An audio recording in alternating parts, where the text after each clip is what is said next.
Good morning, friends. It's Bob again. We are talking about this whole idea of the squirm of obedience and the blessing of obedience. That is, that when God prompts us to do something, we then have a choice. We can obey Him and do it, or we can disobey Him and not do it.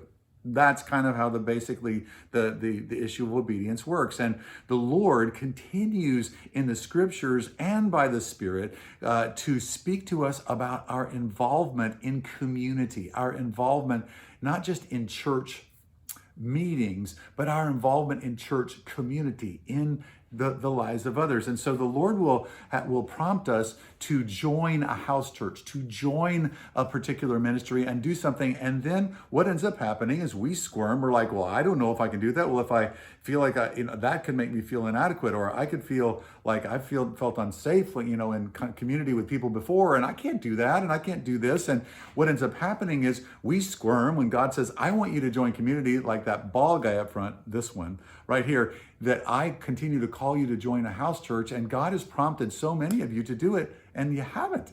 And I want to challenge you today, if the Lord is prompting you to do it, do it. Do it. The blessing comes in the obeying. The blessing doesn't come in the squirm. The blessing comes in the obedience. And so we obey God. We take these steps of faith. Sometimes, in fact, I've found that most of the time when I take steps of faith and obedience to God, I don't know what's going to come on the other side of that. I hope I know what's going to come on the other side of that, but I don't know. And if you connect with you obey God and you connect to His community. And remember, the New Testament knows nothing of a Christian that isn't connected to community. In fact, a Christian that isn't connected to community is a branch that's not connected to a vine. And that branch ends up dying, because that's the vine is God and God's presence coming through God's people.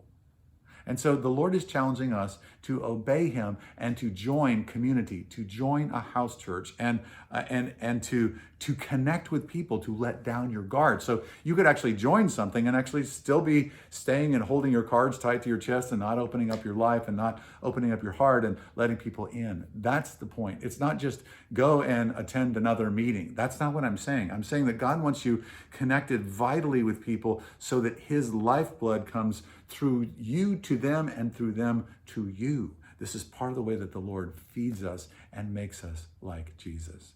Thanks so much for joining me today. Think about that. Has God prompted you to join a house church and you haven't done it? Let's do it. Let's do the deed. Let's get involved in a house church and do it this week. I'm saying these things because I love you, because I want you to walk in the fullness of Jesus. God bless you.